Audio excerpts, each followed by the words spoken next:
Hey, welcome back to the Golf Podcast. So today, one thing we've got to break down is talking about this whole LIV PGA Tour thing. I want to kind of dig into what's happened in the last couple weeks because I feel like we're just still so in the dark here. And on top of that, if they're coming together as a merger, why does it still feel so much like a rivalry? Because I think it always will. You think so? Yep. And I think Phil's comments, which we're going to read you guys in a second, kind of, again, fan the flames just in the last 24 hours or so. But I think it's a huge lack, too, on the side of the PGA Tour or whoever the new totaled controlling, type of, I guess, whoever the controlling body is of all this now, once the merger kind of settles of this bigger new group that's being formed, is just owing some more information. Yeah. Because it's trickling out. We had a memo that came out from Jay and another interesting little thing that kind of sailed by, but I think it was a huge piece of news that a lot of people missed. So we'll talk about that. But it's just the information is not there. And I mean, almost wonder if I'm in a player's position, I'm starting to think I need to know more. Yeah. This season is kind of winding down. Then we're going to start the next season and the wraparound season. Yeah, it just keeps What's going on? Mm-hmm. Right. So we got a lot, of course, to talk about that. I also want to talk about Freddie. we love the guy, Freddie. but it looks like he might have leaked some of the captain's picks. Yep.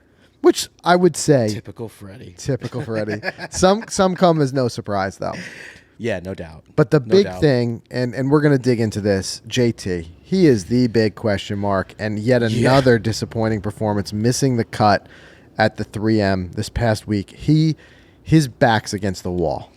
Yeah, let's chat about him too today because there's some interesting nuggets that you even taught me about that he's got to do this week. Yeah. So and against the wall indeed. Things have changed with the FedEx Cup playoffs, and there's a lot more riding on the line. There's some new stuff, so we got a lot to talk about. And then after all that, I want to even dig into a little bit of our own stuff, our own plans, some travel stuff that's coming up, some new series that are coming up. We've got a lot of exciting things on the fire. So let's first start with this whole idea and talk about what's going on with LIV and with the PGA Tour. So remember, this is kind of coming in drips and drabs. We're not getting a ton of information, but we had this memo that went out from Jay Monahan, and in it, first of all, the big thing that I thought was, he's going to talk in a second. We're going to get into it about how these pathways for LIV players to get back into the PGA Tour.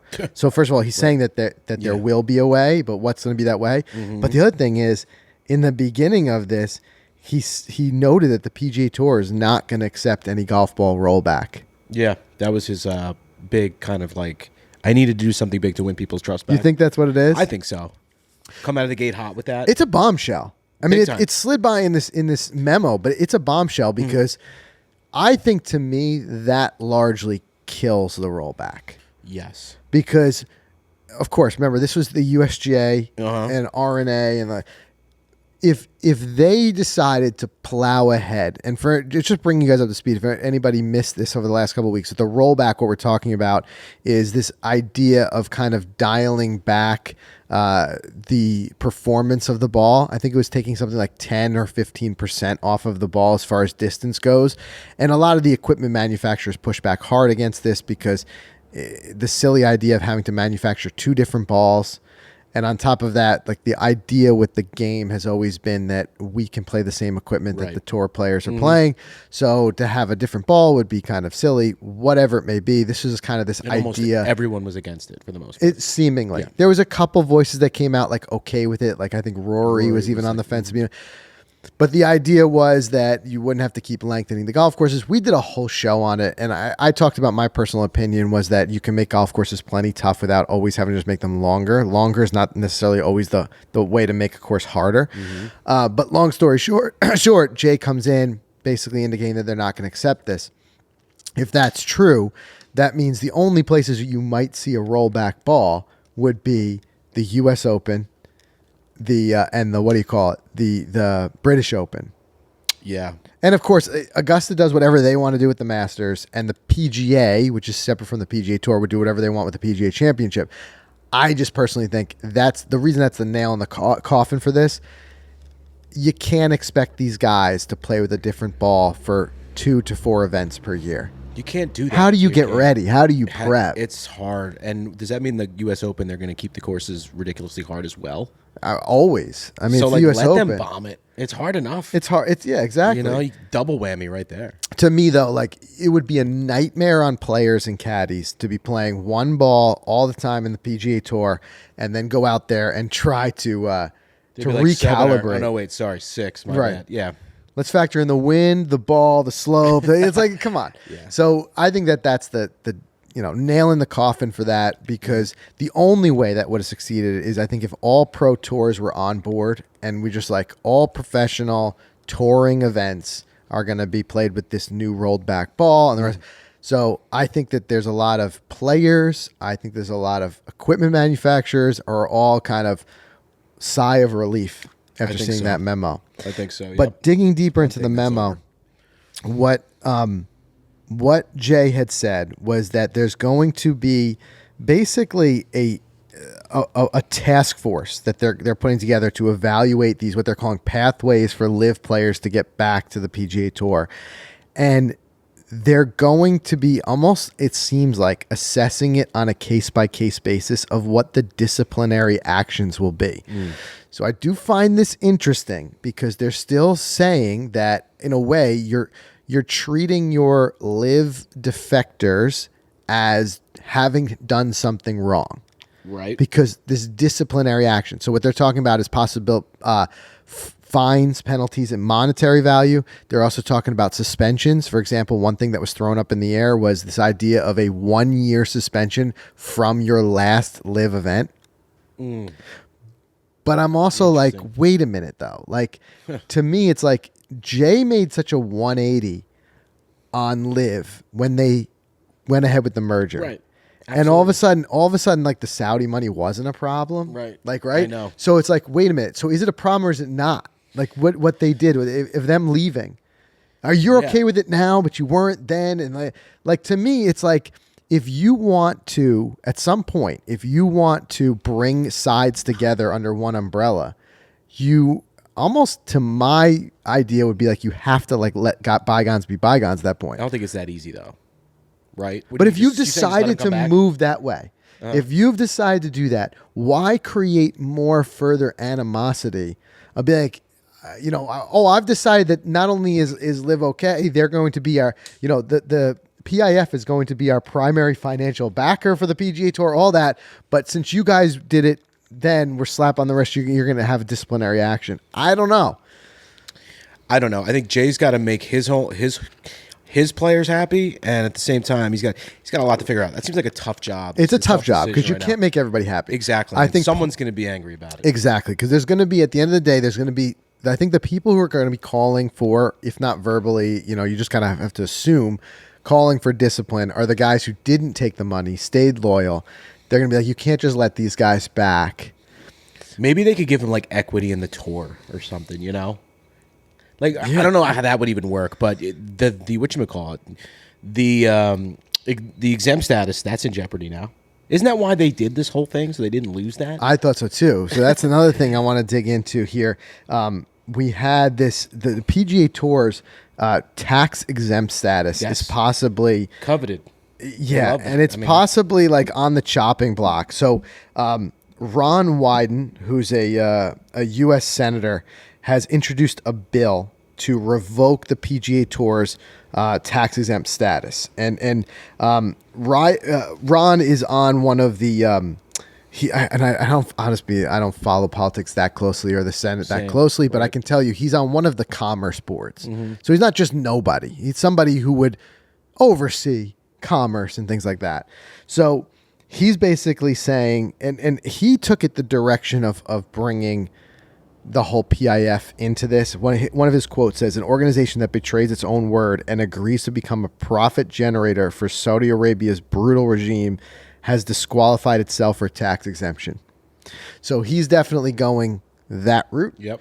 But in it was also noted that the PGA Tour, and that's what might have come out if they had gotten to the point with LIV of getting into litigation and all the financials came out, the PGA Tour makes a lot of money. They sure do. And that's what a lot of these these guys I think were indicating. I think even Phil from the start was saying the PGA Tour makes more money than you think and stuff like that. Other entities, NFL, I believe MLB, once they reached a certain revenue, it's my understanding that they voluntarily gave up their tax exempt status. Right? Because it's a lot of money that could be going back to the taxpayers. Sure. Yeah. By them paying their share of tax. So there's going to be some other people on the side of Saudi money or no, they're going to say like PGA Tour, they're making so much money. There's no reason that this should be run tax exempt. They should have a tax liability. They should have a tax responsibility. So how long is this whole process going to take? This, who knows? Yeah, and like, this, now we're talking something totally different. We're talking politics at this point. It could drag out. This could go one party versus the other. And then just end up nothing happening. And it could be nothing happening. It could have been just a dog and pony show. Who knows? Right. But it does raise a good point, and I feel like a lot of this, talk about Jay having like the toughest job right now, his like just optics, like, because at this point a lot of this it's not a good look on the PGA Tour even to have to deal, like now, like people are seeing all this money, like you got to look at from like a high up level and say like we're seeing these guys make incredible stupid amounts of money. We're seeing the PIF from Saudi Arabia pouring billions of dollars now into it with the merger, and the possibility of this being just a huge profit revenue generator, and then all that money's going to go tax exempt. I don't know. Yeah, exactly. I see that. Yeah, it's interesting. I'm curious to see how that's going to unfold, if it ever does. There's a lot of ways that it could go, but then going back to now, we're Phil kind of fanning the flames here. So we've got this memo that comes out and stating that there's going to be some pathways back, but there's going to be some disciplinary action. And Phil comes out with a statement. He said, not a single player on LIV wants to play PGA Tour. It will require a public apology and restitution to LIV players for paying millions to clout media to disparage all of us. A better topic is future sanctions for the many players who now come to LIV. So he is like fully like keeping it very this rivalry. So he's saying it's always going to be like that. Find me, I'll find you. You know what I mean? What does he mean by the restitution for what? What was that? He's saying it would require public apology and restitution to LIV payers for paying millions to clout media to disparage all of us. So what he's basically saying had to pay expenses. Yeah, he's saying is that if one of those pathways back to the PGA Tour was to issue a public apology and pay some sort of fine, he's saying that would be silly for them to do in basically paying just to be disparaged by the media. Got it. I understand now.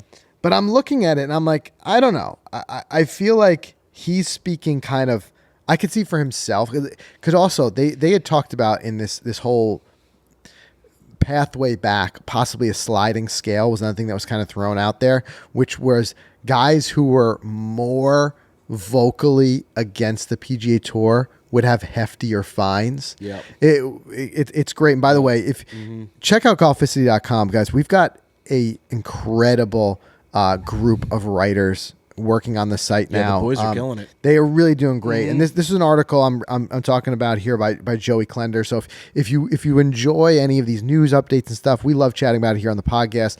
But definitely check out the site because, like I said, a lot of guys are giving great opinions and takes on this. And Joey kind of mentions in his article about this. He goes, I guess it's kind of like, if you leave a company, it depends on how you leave, whether they take you back. Right. If you go out of there guns blazing, talking about the company, their pitfalls and all that stuff, if there's a merger and it's time to come back, it's a little bit harder in the door than somebody who just left for another opportunity. Right. So you got a guy like Phil, who's been the most vocal. He could have the most stiff penalties to come back. And then you got other guys like who didn't say much. Who do you think would come back? Brooks Koepka. I agree. Anyone else? I think Cam Smith.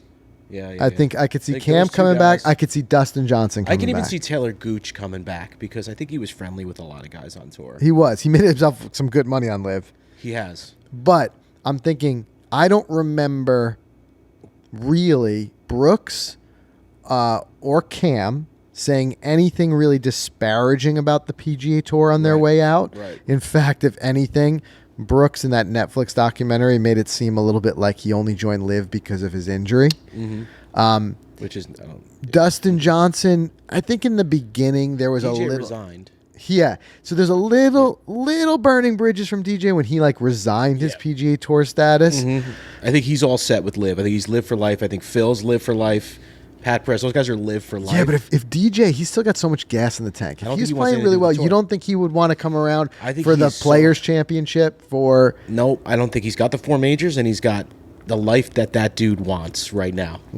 He is set. My man is set, DJ. Nothing that guy likes more than a weekend on the boat and a weekend on the boat, and if he's got to play like 10 times a year and then just come play the majors. Well, that was another thing that was kind of brought up, was that a lot of these guys are saying they're not going to race back to the PGA Tour because they don't like we've talked a lot this year about the aggressiveness of the elevated event schedule. And a lot of these guys are saying like, I'm not coming back if I'm required to play in all those elevated events. I left the PGA Tour so I could play less golf.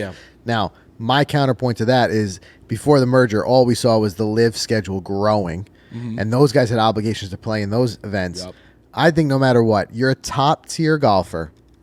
Just understand that part of your life is going to be playing a lot of golf, because that's how all these tours make their money back, is from your face being out there on the weekend. I think just the idea of just being able to play 10 events and 4 majors a year, those days, if you're top tier, you just... That's a luxury I don't think you get.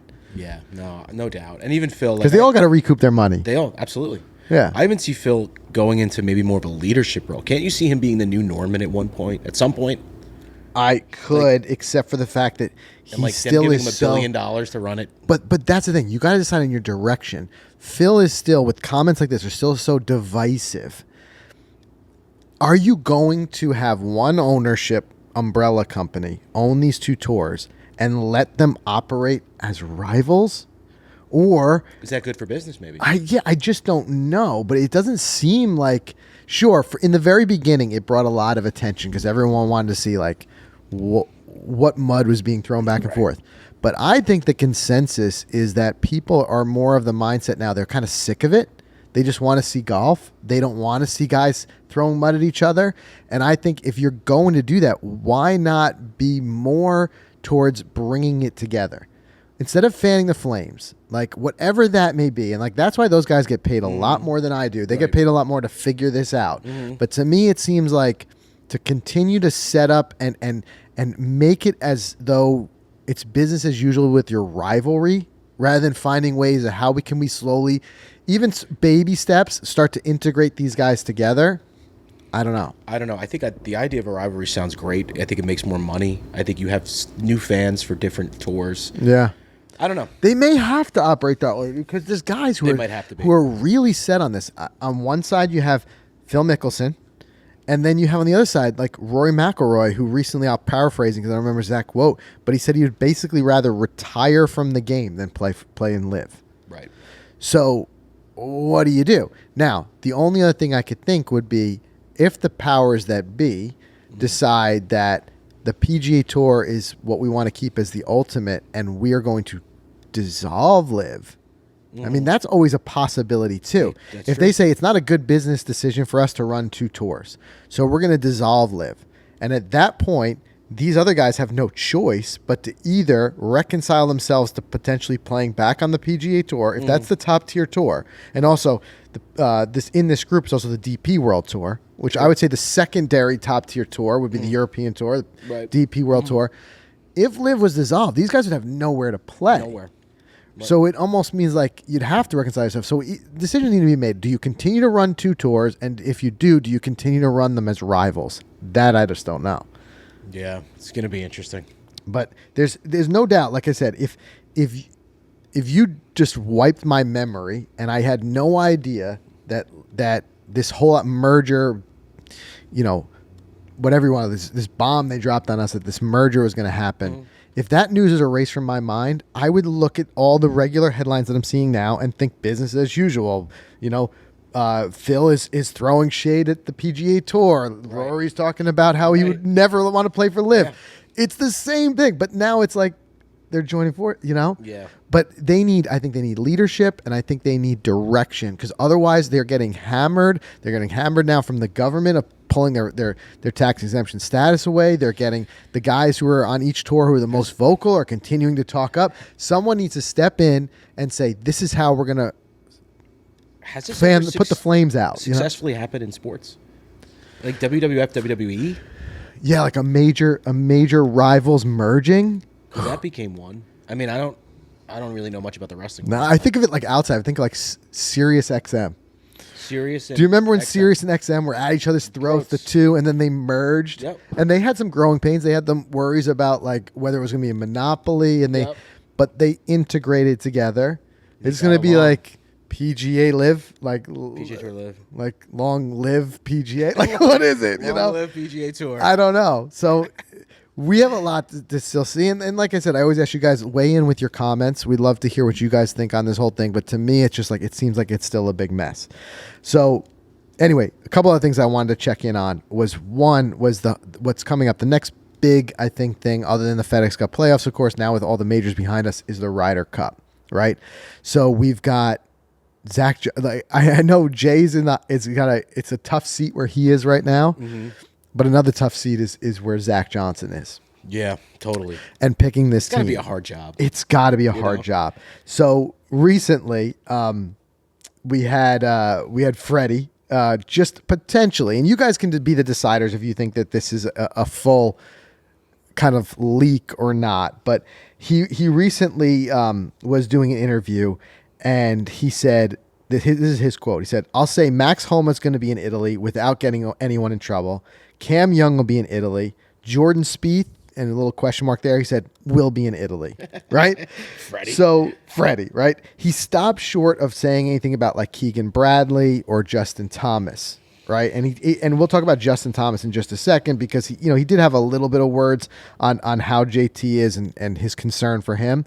But if that's the case, captain's picks, and I'll look at the team now, the way it stands now. Take a look too here. The lock-ins are this: Scotty Scheffler, Wyndham Clark, Brian Harmon. I'm talking about the U.S. team, of course. Yep. Brooks Koepka. I never thought I'd say it. I know. Brooks Koepka. Xander Schauffele, and Patrick Cantlay are your 6. Yep. Right?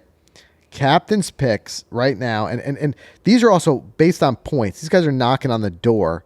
Max Homa, Cam Young, and Max, the thing is why I'm not thinking this is too much of a leak. When you say a guy like Max Homa and Cam Young and Jordan Spieth, like they are just the 3 that are just outside of just being locked in. Right. Any one of those guys could go on a run in the FedEx Cup, and absolutely. they could just earn their way in. But basically, that's why I'm saying it's kind of like a no news situation. What Freddie was just saying is the 3 guys 7, who are 8, on the 9. bubble. Yeah. 7, 8, 9. Like these are 3 guys who could have been in anyway, right? Yep. So Cam Young, Max Homa, Cam Young, Jordan Spieth. Then beyond that, you have Keegan Bradley. These are the 5 names that you got to pick from. So yeah, Keegan, go ahead. You got Keegan, Colin Morikawa, Ricky Fowler, Sam Burns. Then we get into Justin Thomas. Yep. So going back to what we were saying about Justin Thomas. Poor Justin. Missed another cut. And this is from last week, so this is prior to and before Freddie, and he obviously can't predict the future. If he can, then he'd really be something. But he didn't know that he was going to miss the cut there too. But he said, "I'm glad that JT's playing this week. The whole world knows what JT's got to do, and he's got to go to these next 2 stops and play well." Well, he did not play well at the 3M, and he missed the cut again. So JT he's fully in jeopardy right now. It's an interesting stat. Like he basically needs to win this coming week at the Wyndham to get into the FedEx Cup playoffs. There are other pathways to him getting the FedEx Cup playoffs, but it means a lot of crazy stuff happening with other guys not getting points and stuff like that. And what was that news you dropped on me earlier with Justin in the playoffs? Well, here's the thing that's so interesting. With these new elevated events, that's it. If you're not in the playoffs, you're not automatically exempted into the elevated events for next year. So he's setting himself up to have to earn his way into the elevated events next year. Yeah. Can you imagine elevated events without Justin Thomas? I can. And like the only thing on your schedule are these ones where, I hate to say it, you only win like $1 million if you win, as opposed to $3 million. Yeah. That's got to rub a guy like JT the wrong way, especially like a proven winner. That's got to be tough. So now with the FedEx Cup, You only top 70 make the playoffs this year. He got dropped hit by that too. What? He got hit by that new rule too. That's new, right? He would be in the playoffs. Exactly. Yep. Mm-hmm. But he dropped down to 79th after missing the cut again. So he's really got to do something to get into these playoffs. And if he misses it, it would be the first time he misses the playoffs maybe in his career. I don't remember exactly, but he's been to like 7 or 8 straight FedEx Cup playoffs. He's been a Ryder Cup straight, I think he's won a FedEx Cup. I think he did win the FedEx Cup. Mm-hmm. He's got a he's got majors. He's got a streak of Ryder Cups. So now he's on the bubble with this. But I think what it is interesting is it just kind of shows, and in a way, I think it's enlightening for us as regular golfers. So like, it doesn't matter who you are. Yeah, your game can come and go. No doubt. Because he's not changed anything major. He's not gone to a new coach and changed his swing. Yeah. So, I mean, with that said, do you want my captain's picks? I do. I want you to sit in the captain's chair right now. You're Zach Johnson. You know I'm a big JT guy. And I want you to think, like, okay, if you were looking at that lineup right now and you see JT's current performance, and JT's already, he said, he's not pulled his name out of the hat. He wants to be in the Ryder Cup. If you saw that, do you go on JT's past performance and say, the kid will get it sorted, I'm going to put him on the team, and means sitting somebody else opportunity goes by the wayside? Mm-hmm. Or do you say, his play is just not in a place right now where I can risk it? Yeah, so my take is I don't go with JT. I sit him. I don't go. And then, you know what? I think it's more of like, if he does pick him, it's almost like he's picking a friend. I'd hate to like say like, oh, well, JT will show up and he'll rock it up, but he hasn't shown up. So what makes you think he's going to do it there? I know it's a different setting. It's maybe 1v1 or 2v2, whatever the case may be. But honestly, I'm going Keegan number 1. Okay. No doubt, because I think that dude's electric. I think he's been in Ryder Cups. Are you saying Keegan, assuming Homa, Young, and Spieth Assume those guys are on. Okay. And you need 3 more, right, out of those 5? You need you need 12 total. So I go definitely Keegan. I think Morikawa would be a great pick for that. I think he was knocking on the door. I think even in Detroit, he was playing well. He almost won there. When didn't he lose the playoff to Ricky Fowler? Yeah. You know, and then I go right down the list. I just go right to Ricky because I think it's his year. I think he's trending. You want a guy who's trending in an event that electric, in my opinion, as opposed to a guy that's declining. I don't think the electricity of the event's going to turn them around. I like that Ricky pick. The other one that I kind of like as a kind of sleeper captain's pick is Tony Finau.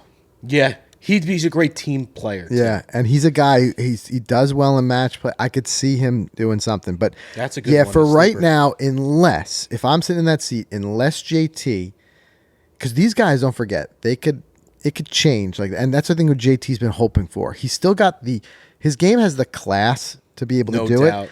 I think if something clicks with him and he wins the Wyndham, gets his way into the FedEx Cup, it's an easy pick. I think. Then I think you put him on. He's trending. Yeah. You put him on.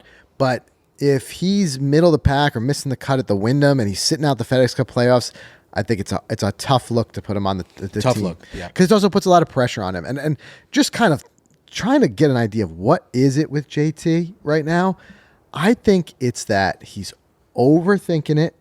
He's putting too much pressure on himself. And I think the longer he goes where he struggles like this, the harder it becomes for him to recover from it. Mm-hmm. And I think he's talking himself out of confidence and things like that.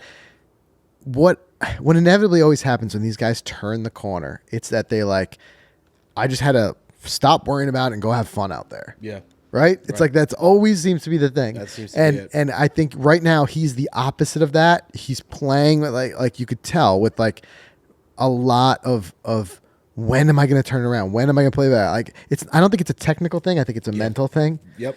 And who knows? Maybe a visit to his good buddy, Mr. Tiger Woods, might turn. I think he needs a mental kick. You need Tiger like on the old movie Airplane. Whenever the person's going crazy, and they all slap him. Yeah. Maybe everybody line up and just slap JT and just get him back into gear. Right. Something, but I think it's a mental thing. I think he just needs to get back to just play. Don't worry about what happens. Mm-hmm. Because there's no doubt all the stuff we're talking about is on his mind too. Making the playoffs, making the Elevate events, making the Ryder Cup, it's on his mind too. He'll get it sorted one day. Yeah, soon.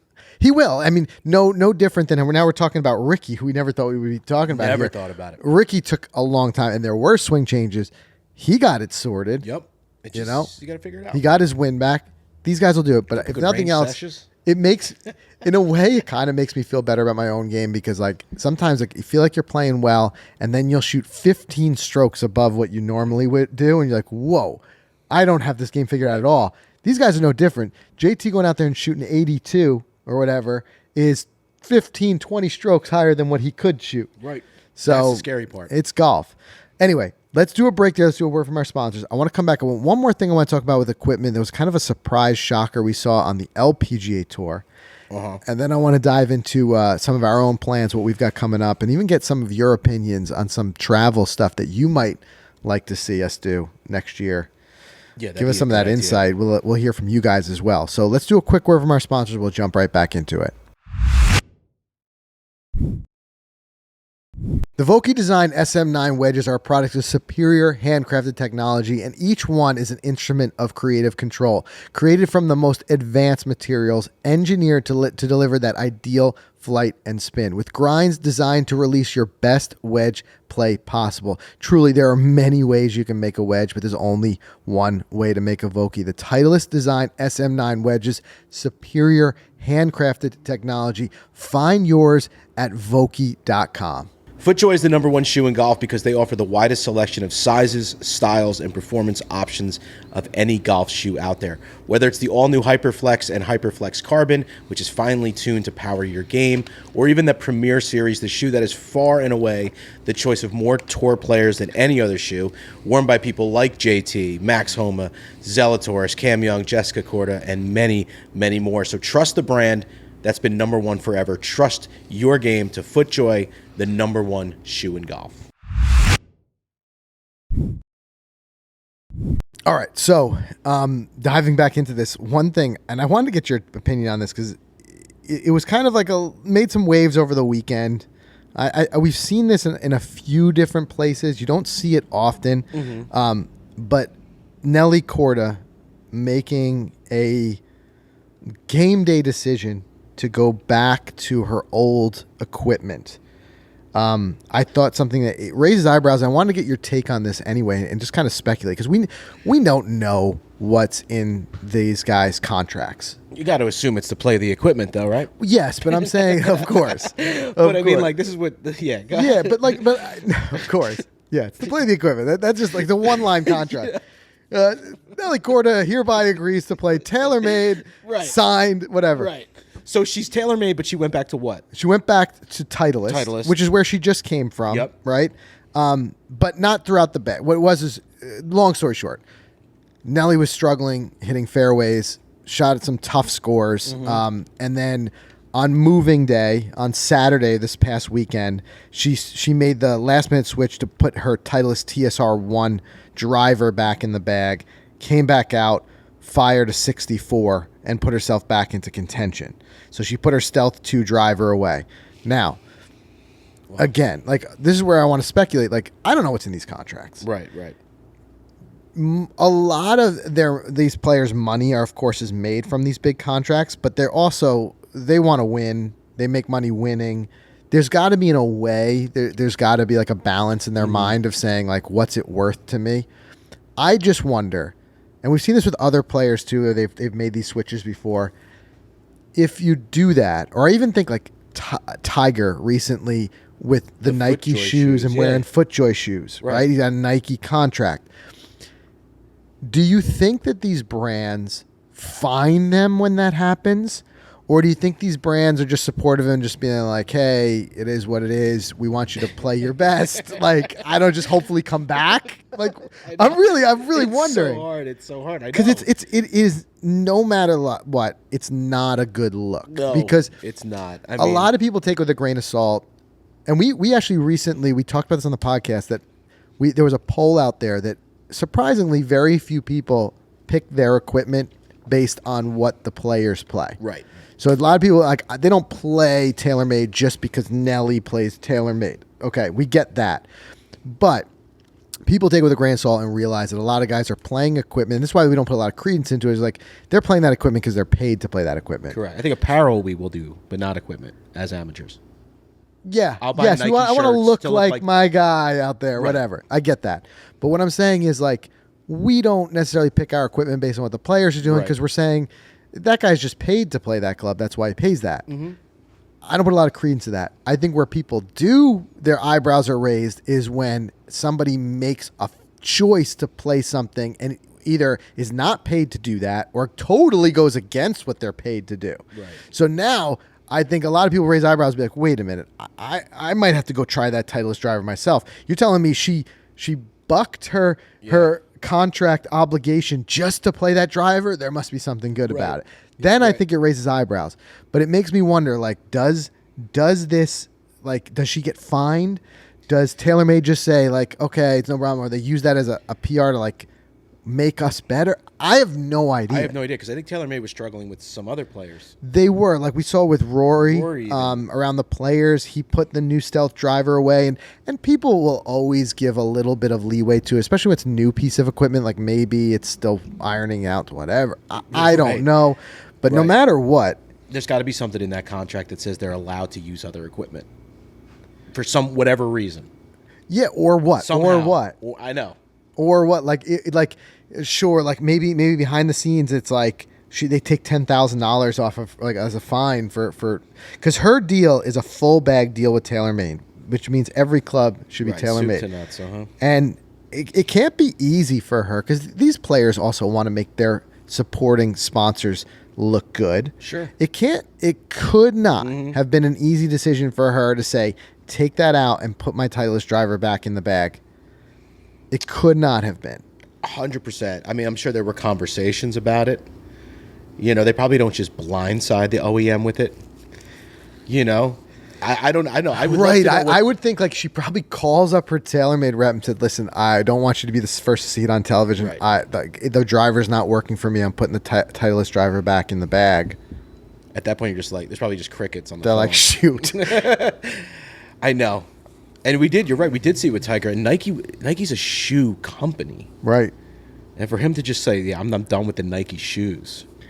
Well, maybe he'll be back after his surgery. And to me, it would be like, I don't know. If I was like in that situation, Tiger having his unique issues he had with his feet, the plantar fasciitis, stuff like that, and finding that the FootJoy, the Premiers were the only thing that was comfortable enough for him to play. You're Tiger Woods. You have the direct ear of Nike. Correct. I think I literally tell Nike, be like, yo, you guys got like 3 weeks. Like, find a shoe that just works for me. Build it. I don't care if it's a one of one. One of one. Go mold my feet. Build that thing. And build that thing, or otherwise I'm playing with these FootJoys. Right. I'm surprised they haven't done that already. That's what I'm saying. Yeah, I even thought like, okay, for one major, he comes out there and surprises everyone. He doesn't have his Nikes. Right. No, but I'm saying like that everyone can't wait for one-on-one. Then it goes on the auction block and sells for $1 million afterwards. But what I'm saying is, when I first saw Tiger make that switch for that weekend, I thought, okay, it's a one weekend thing. Nike didn't have enough time to make something that fits for him. But now he's been playing like a year with these. A year. By now, Nike put something together. I bet he's tried it. I bet he's working on it. I bet he's got to be. But like a guy like Tiger, who A, doesn't need the money, B, I'm sure Nike and them they don't dictate anything to Tiger. I don't think they're fining him. Yeah, and but there's others. Like, this is just one example. Nelly, it happens.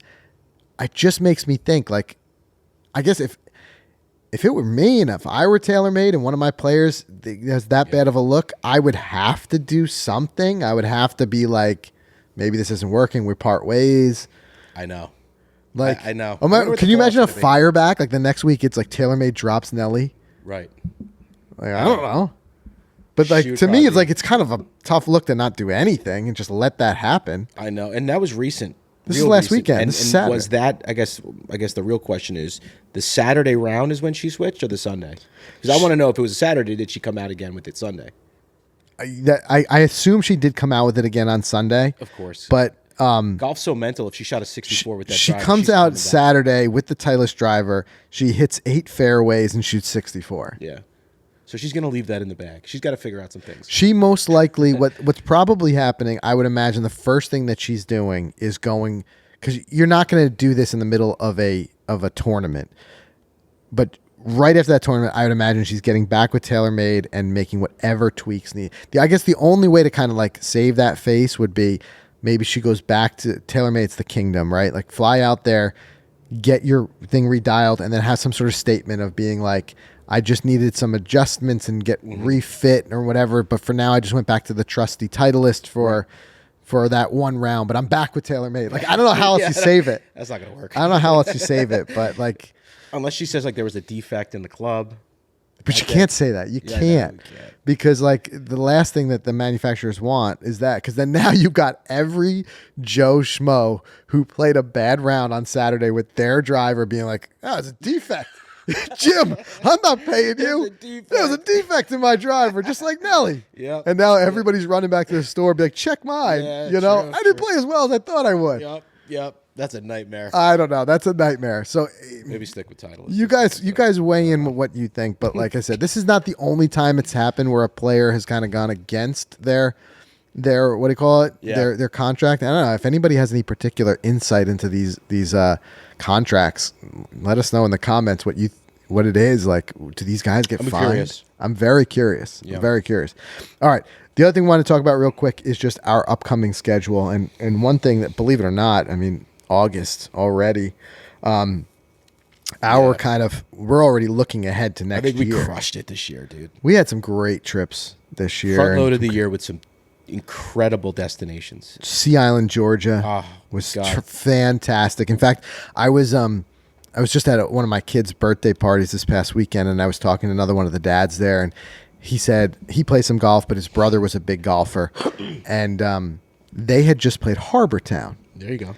And he said they had a great family trip down there. He said they mostly the beach, but he snuck away to play his round at Harbor Town. I'm asking him how it was, and it's on our list to get down there and play. He said all the golf down there is great. He said though his brother, who plays a lot of golf, was saying it was good, but it didn't hit the caliber of him of like a Kiwa. Mm-hmm. Something like the Ocean was like he was saying the same thing, and I geek out about that. So I was talking about the Ocean course with him. So I was saying, like, the only thing that I found that kind of like rivaled that experience a little bit was our recent trip to Sea Island. Yeah. I think as of right now, I would put it up there at that, and we haven't had a chance to experience firsthand. What do you call it, Harbor Town? But from just what I know about it, I almost put like Sea Island ahead of Harbor Town. Okay. And not Kiwa, but I was so impressed with our experience at Sea Island that it's almost like I want to go do Harbor Town just to see how it compares. But the two great courses that you have there, I don't know. It was just kind of blows incredible. My mind that you have Kiowa above Sea Island, a place that I put so high on my list of. Like, oh, you haven't played Sea Island. I mean, you haven't played Kiwa yet. Yeah, and I think actually. So speaking of that, I think that is on our list for 24. Yeah, I think baby. Better be. I think it's on our list with like Osprey and all those ones in the. Well, that was the other thing. I didn't get to experience all the other courses. You experienced the gem, the crown jewel, but you didn't get to venture out. But this is what I told the guy too. I said, tell your brother if he's looking for like a really great golf experience, and if he enjoys Kiwa, go to Whistling Straits. Mm-hmm. Because that was the other one for me that was way up there. I was so impressed with Whistling Straits playing there, but even more so, it was the fact that you had 4 fantastic golf courses in one spot. Totally. There's a lot of other ones, like even like a Harbor Town, great golf course, but there's not a lot right there that rivals it. Yeah. It's like it feels like it's a 1-2 punch. Mm-hmm. Sea Island, you had the Plantation and the Ocean, or is it the Seaside? Which of the two? The Plantation and the Seaside. I think that's Yes. Which we didn't get to play, so we played the Plantation. No, we didn't play the Plantation. No, we played the Seaside. The Retreat. The Retreat was the other one. Seaside, the Plantation. But what I'm saying is 2 great 1-2 punches. Yep. Out in Kiwa, you've got that. You got the Osprey. You got some other great courses. But out in Wisconsin, you've got the what do you call it? Whistling Straits, and then the Irish. Awesome 1-2 punch right there. That's top 3 ultimate 36 days in my opinion. sunrise on the whistling on the straights. Yeah. Sunset on the Irish like we did. Sick. It was ridiculous. Sick. But then on top of that, Black Wolf Run is part of that. And that's what I went into it not knowing a lot of Midwest golf, not knowing a lot about it. It wasn't on my radar. Whistling Straits was, but Black Wolf Run wasn't. And when we went over there, playing those two other courses, the River and Meadows Valley, were fantastic. I would even travel to play those courses again. They were so good. I told a buddy the Meadows Valley was my least favorite course there, and that course was dope. It was, right. And he was like, all right. And then the Baths. Yes, the Baths was one of my favorites. Which is their little short course. So I said, there's a lot of great golf in one place. But anyway, going back to ours. So Kiowa is right now it's penciled. It's not penned in, but we're pretty certain it's going to happen in the spring. Yep. So we'll have a nice series coming from that one. What else we got? Looking over here now, you educated me on Sand Valley. Speaking of I want to do it so bad. Now, how many courses are at that resort? I believe you have 4 and a short. 4 courses and a short course. So it's like a Kohler situation. And again, it's not like you have this one premier course and then the other stuff is just like. But they got that Lido you were mentioning. Yeah, that's the. Is that well? You have. It depends on what you can define as right, true. Because Lido is hot at the moment because of the story. Tom Doak, he just did it, but Sand Valley, and then you've got at least Sand Valley is the course to play while you're there, but then you've got multiple courses right there that are all top. 20 top 50 public courses. No, they're at Sand Valley. Okay. At Sand Valley. Okay, you've got at least 2 courses that are top ranked. Public courses. They look sick. They're just absolutely sick. They've got these great cabins you can stay in there. And then Lido it was that lost Long Island golf course that threw, and I really enjoy this stuff, the historic parts of things. And we get into it a lot in our Road to Pine Valley, which we're doing now. But which I have a funny story about that. Okay. Yeah, go ahead. But just through old pictures, aerial imagery. When you say lost, it was a popular club that it just closed down, or what happened? It was whether I don't remember the exact story, whether it became a development, someone bought the land, whatever. But the golf course is no longer there, and it was a beloved golf course. This guy recreated it. Yes, and it was one of those things. Again, you get into a lot of the architectural purists who basically say the layout was so incredible. It was a course that never really should have been lost. Yeah. Lost to time, but then they were able to recreate it out at Sand Valley. And I've just been lately just very obsessed with this Midwest golf and doing it this because it's so great. The weather in the summer, you're on the lake. It's just I'm with you. It's a different part of the country we're not used to. We're gonna do it. What about would you venture off and do Erin Hills on a trip like that, or is that set? I would love to. It just depends on the time. There's just so much great Wisconsin course. I don't even know if Erin Hills. You can get out on it. Yeah. Erin Hills. Yep. But there's just so much great stuff there. So I think Wisconsin, we talked about Kiowa. I'm looking at our list up here. Pinehurst.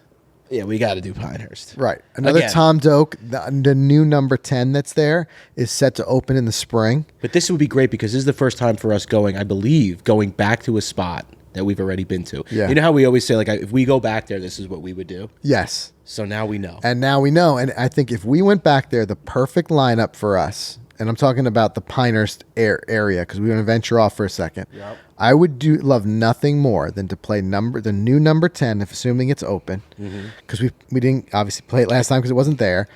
Number 2 again. I'd love nothing more than get another crack at that, especially with the U.S. Open coming there this year. Yep.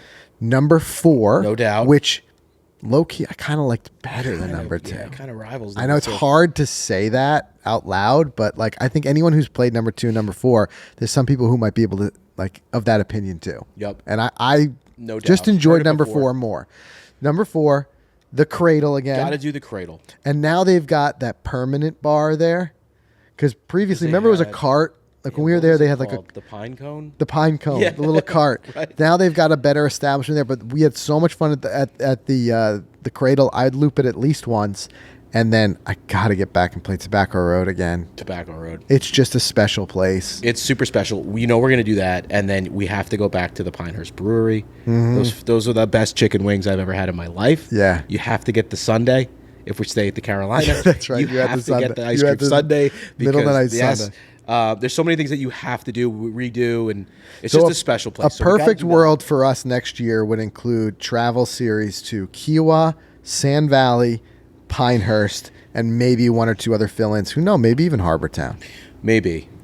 I'm sure we're going to bounce around. I think we were going to go out to Florida and shoot some instructional content. Well, the other one for me that's been on the list forever has been Stream Song. I want to do it. You know what? That's like so far down for me. You need to look at some pictures. This is the one, I think the one destination that we kind of disagree on. I will do it because it's a great name. It'll film great. What you're do you not like? Of nowhere. So what? I know. Well, you're there for the golf anyway. We don't do anything else. That's true. What do you care we're there for? The wings. He's got the wings. That's mine. They got a restaurant there. No, but it's a pretty desolate area from what I heard. Like there's nothing there. I know that we don't really venture off, but are the courses that great? I don't know. And they are. Okay, you're shaking his head. Stream Song. I want to do Stream Song. It's my kind of golf. I love that linksy, like wide open, like tight fairways, sand everywhere. The water, or you just no water. Sand. Yeah, you're just on like a field of sand. Lots of sand, but unique characteristics, very modern. I want to check out that clubhouse, a new modern clubhouse. But for me, I like that. I feel like you can stay there at Stream Song and get 4 great rounds. All right, and that's all I want want to do. Too now. I think. They got a short course, 11 holes or something, like that. I love these short courses. So I want to try it. All right, sure. And by the way, Road to Pine Valley, speaking of that, next year, I think, by the way, I pulled this up. I want to share this with you real quick. In my notepad, I started talking about, it's so funny, trips for next year. Come on, here it comes. So Road to Shinnecock. This is the order of the New York list. Shinnecock National, Fisher's Island, Wingfoot West, Friars Head, Oak Hill, Bethpage Black, Sabonic, Maidstone, Sleepy Hollow, top 10. Then if you want to creep a little bit, because we like some 20s and some teen ranked courses, the ones that are like 13, 14, 15, Wingfoot East, Garden City, Quaker Ridge, Hudson National, Piping Rock, so on and so forth. So next year, I'm loving this series we're doing so much, Road to Pine Valley. There's so much history we're uncovering we didn't even know about New Jersey. Yeah. I'm sure there's so much history we will uncover doing New York. I think we do New York because we're having so much fun. But I'll tell you guys, filming this series has been our biggest grind ever. Oh, yeah. And you might be like, but it's right in your home state. I get that. There's really not much like air travel or like, lodging needed, but just the organization. And reaching out to these courses. We're moving around. It's a big state. It's a big state too, Yeah. So like some of these trips, Matitaconk was like an hour 45-minute drive. Yeah. Right in our state. So speaking of that, we had a course that's in the top 10. I think it's ranked 8th in the state, and everybody. It's called Hollywood Golf Club, and everybody was like, "Is Hollywood on your list? That place is ridiculous." So in April when we were pitching it to all the courses, there were a lot that came back and said no. The funny thing is they didn't understand what we were trying to do. They just thought it was something else than what we were coming to do. So when I sent him like some content that we've been shooting along the way, he saw it and he was like, "Guys, this is great. Sorry for the misunderstanding. Yes. Yeah, and I can't blame these guys because like here we are, we're just trying to it's a lot easier to see something than to tell someone about it. 100%. And before we started filming the Road to Pine Valley, it was just like, well, what do you guys want to do? Like they not quite getting it. You want to just come take some aerials? Like we did that already. Like, right. We got that done. And a lot of these courses, they don't film regularly, so they don't really know what we're looking to do. So one of the projects with the Road to Pine Valley was to get a couple filmed and to scramble together some clips for concept. Yeah. Because it's just like really I said, it's so much easier. And also, don't forget, all these courses are private, so it's not just one yes you need. Often it's many. It's often the board, it's the director of golf. Right. So a lot of times it's like, here's a clip. This is what we were looking to do at your course, and circulate it. So show it to the board, show it to the director of golf, show it to the club president, show it to whoever needs to say, like, we'd love to have you be a part of this story. Right. And the story is the great golf here in New Jersey, and we'll do some podcasts supporting it too. I want to maybe get like John Cavalier Links Gems. Love to get him involved. He's taking some incredible pictures of all of these. The author of that book we got. I'm blanking on his name. I got to look it up. But we just got a big book on like the story of New Jersey golf, and that's why we wanted to do the Road to Pine Valley, because we wanted to bring to life just how great so much golf is here and how far back the history goes. We've interviewed countless historians for this project, going back to Bobby Jones playing these courses. Thomas Edison, member at Essex County. Thomas Edison. We were in the vault. I mean, at Essex, we have and even like digging into stuff that I never knew until I was there. And I think a lot of people don't know these stories, but like just how Baltusrol was, certain aspects of Baltusrol were the motivation for Augusta National. Right. And those stories and uncovering those, I just think it's really cool. And I think it's something that we'll get to relive for a long time through these stories. So I'm looking forward to it. It's such a great thing. And it's so great. We got to pat ourselves on the back because no one's done this. Yeah.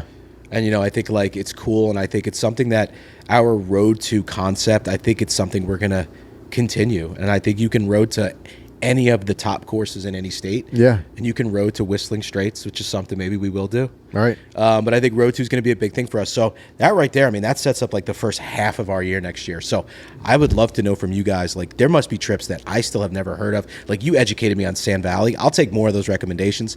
I'm usually the guy who starts to kind of plan these trips for the team. So shoot them in the comments. And for recommendations, we love nothing more than like I said, being able to play a lot of great golf, close to each other. So if there's either like some of these resorts that have like a couple of great courses, or if there's a lot of courses like kind of in the same area that we can get through and try them all. We're not afraid of Caribbean water either, guys. Yeah. Cast at the camp. I want to do that too. Yeah.